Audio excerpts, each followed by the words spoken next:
CJP கரப்பாம்பூச்சி Janata party தலைநகர் டெல்லியில் போராட்டத்தை முன்னெடுக்கிறேன். நீட் தேர்வு முறைகேடு அது சம்பந்தமா மத்திய கல்வித்துறை அமைச்சர் தர்மேந்திர பிரதான் அவர்கள் பதவி விலகணும்னோம். நீட் தேர்வு எழுதின மாணவர்கள் தற்கொலை செய்த ஒவ்வொரு மாணவர்கள் குடும்பத்துக்கும் 1 கோடி ரூபாய் நிதி வழங்கணும்னோம். இது மாதிரியான விஷயங்களை முன் வச்சு போராட்டத்தை நடத்துறாங்க டெல்லியில் உள்ள ஜந்தர் மந்தர். பிஜேபி அரசாங்கம் எதிர்பார்க்கல மாணவர்கள் கொண்டு திரளுவாங்க, அப்படியெல்லாம் அவங்க கணிக்கல. ஆனா அவங்க எதிர்பார்த்ததை விட ஏகப்பட்ட மாணவர்கள் ஒன்று திரண்டி போராட்டத்துல ஈடுபடுறாங்க.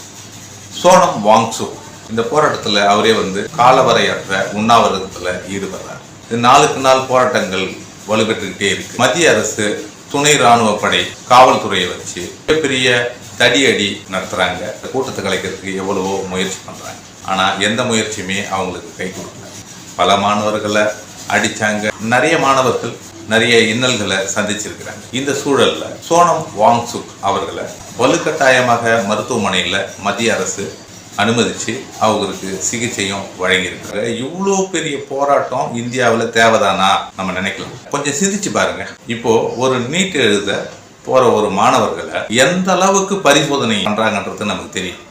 நம்ம தமிழ்நாட்டிலேயே தங்கைக்கு தாலியை கழட்டவே மாட்டாங்க. அவங்க வாழ்நாள் அந்த நீட் தேர்வு மூலயமா இந்த தாலி எல்லாமே கழட்ட வச்சாங்க. இவ்வளவு பாதுகாப்போட நடத்தக்கூடிய ஒன்றிய அரசு வினாத்தாள் கசிவு எப்படி ஏற்படும்? சாதாரண ஆளுக்கு கூட இந்த கேள்வி வரும். பரீட்சை எழுத போறவங்களுக்கே இவ்வளவு பரிசோதனைகள் நடத்தி பரீட்சை நடத்துறாங்கன்னா வினாத்தாள்கள் அதை தயாரிக்கிற முறை, அதை விநியோகம் பண்ற முறை, இதெல்லாம் எப்படி இருக்கணும்? நீட் தேர்வு முறைகேடு பத்தி இது வரைக்கும் நம்ம இந்திய அரசாங்கம் எந்த பதிலுமே சொல்லலை. நீட் தேர்வு எழுதி வினாத்தாள் கசிவு இந்த விவகாரத்தால பல லட்சம் மாணவர்கள் வினாத்தாள் கசிவின் காரணமா அந்த நீட் தேர்வை ரத்து பண்றாங்க. மாதிரியான ஒரு அவல நிலை எந்த நாட்டில் நடக்கும்னு எனக்கு தெரியல. நம்ம இந்தியன் ஏர்ஃபோர்ஸை வச்சு இந்த வினாத்தாள்களை எடுத்து போன செய்தியெல்லாம் இருக்கு. சிபிஎஸ்இ தேர்வுலையும் முறைகேடு, எல்லா தேர்வுலையுமே முறைகேடு. அப்புறம் எதுக்காக ஒன்றிய அரசு, அதுக்கு ஒரு நிர்வாகம், அதுக்கு ஒரு அமைச்சர், ஒரு கட்டமைப்பு எதுக்காக? சிஜேபி கரப்பாம்பூச்சி ஜனதா பார்ட்டி எப்படி இது ஆரம்பிக்கிறாங்க அப்படின்னா, விவாதத்தில் சீஃப் ஜஸ்டிஸ் ஆஃப் இந்தியா இவர் ஒரு கருத்தை சொல்கிறார். என்ன அப்படின்னா, இந்தியாவில் படித்த இளைஞர்கள் எதுக்குமே லாய்க்கு இல்லை, இவங்க சோம்பேறியாக இருக்கிறாங்க, கரப்பாம்பூச்சிக்கு சமம் அப்படின்னு சொல்லிடுறார். நீதியரசரோட பேச்சு பிடிக்காம ஆரம்பித்தது தான் சிஜேபி. அபிஜித் தீப்கே அவர்கள் இணையதளம் மூலமா ஆரம்பித்த பார்ட்டி தான் இந்த கரப்பான்பூச்சி ஜனதா பார்ட்டி.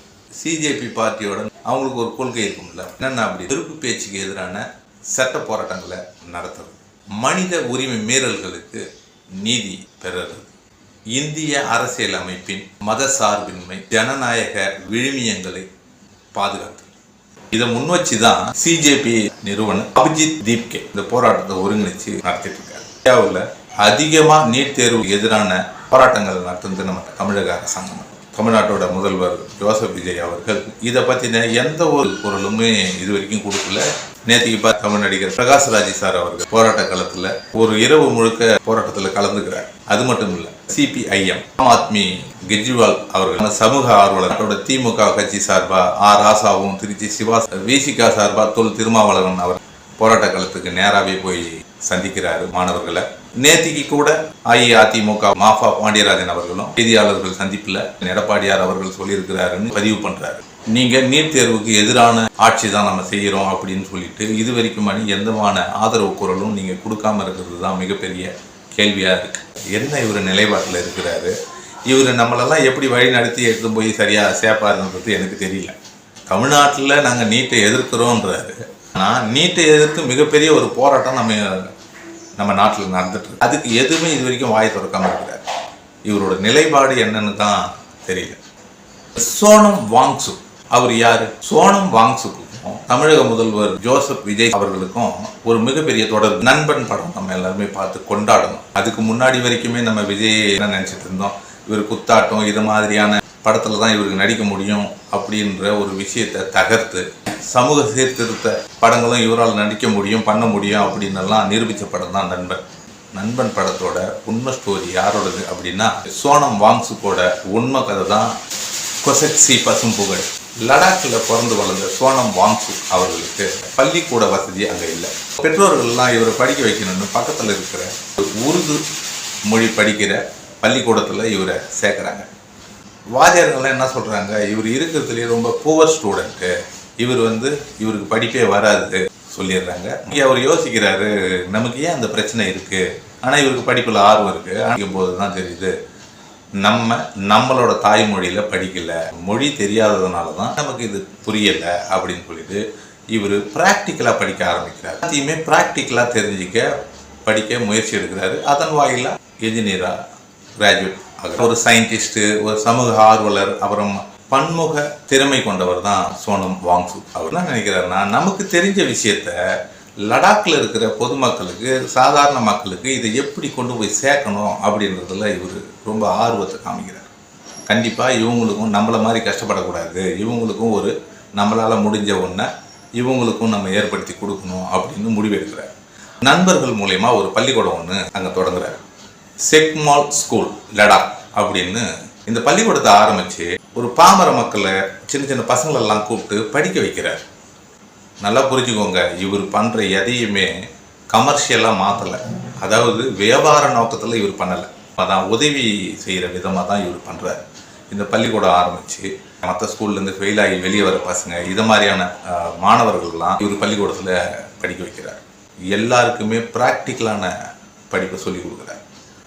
ஒரு 10, 12, 15 வருஷத்துக்கு அப்புறம் மிகப்பெரிய ஒரு டீம் உருவாகும். எல்லாருமே நல்ல நாலேஜோட வெளியே வராங்க. அங்கே படித்த மாணவர்கள் எல்லாம் இந்தியாவோட முக்கியமான மாடல் பள்ளிக்கூடமாக இதை தேர்வு பண்ணுறாங்க. சயின்டிஸ்டாக இருந்துக்கிட்டு நிறைய விஷயங்களை கண்டுபிடிக்கிறார். லடாக்கை பொறுத்த வரைக்கும் கால சூழல் மாறி மாறி இருக்கும்.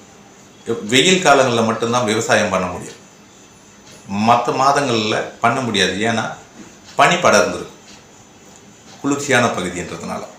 இவர் என்ன பண்ணார், விவசாயிகளுக்கு உதவணும் அப்படின்னு ஐஸ் கட்டியை சேமித்து வச்சு வெயில் காலத்தில் தண்ணியாக கொடுக்கணும்னு ஒரு முயற்சியை முன்னெடுக்கிறார். மலையிலேருந்து உருகி போகிற இந்த தண்ணியை ஒரு பைப்பு மூலிமா எடுத்து வந்து செங்குத்தாக வச்சு நேராக மேலே பீச்சு அடிக்கிற மாதிரி செட் பண்ணி ஐஸாக ஃபார்ம் ஆகிடும். ரெக்டாங்கிள் சைஸில் அப்படின்னாக்கா அதை பாதுகாக்க முடியாது, சூரியன் ஒளி பட்ட உடனே டக்குன்னு கரைஞ்சிடும். இது ஒரு பூம்பொடியில் இருந்தால் அவ்வளோ சீக்கிரமாக அது கரைய வாய்ப்பு இல்லை. விவசாயம் பண்ண வைக்கிறார். இது உலக அளவில் பெரிய விஷயமா பார்க்கப்பட்டுச்சு. பல அறிஞர்களால், பல ஆராய்ச்சியாளர்களால் இது சார்ந்து அவருக்கு இதெல்லாம் அவருக்கு கொடுத்துருக்குறாங்க. அது மட்டும் இல்லை, லடாக்கில் அவங்கவுங்க வீடுக்குள்ளே குளிர் அதிகமாக இருக்குல்ல, இந்த குளிரை எப்படி நம்ம போக்குறது அப்படின்னு சோலார் பிளேட்டு பேனல்களை வச்சு அந்த வீட்டுக்குள்ளே இருக்கிறவங்களுக்கு ஒரு கதகதப்பாக சூடாக எல்லா வீட்டுக்கும் பொறுத்துறாங்க. நம்ம இந்திய இராணுவத்துலேயும் கண்டுபிடிப்பை தான் அங்கேயும் அப்ளை பண்ணியிருக்கிறாங்க. இதெல்லாம் எதுக்காக சொல்கிறேன் அப்படின்னா, வியாபார நோக்கத்தோட இதெல்லாம் பண்ணியிருந்தாரு அப்படின்னா இன்னைக்கு மிகப்பெரிய கோடீஸ்வரராக இருந்திருப்பார் இந்தியாவில்.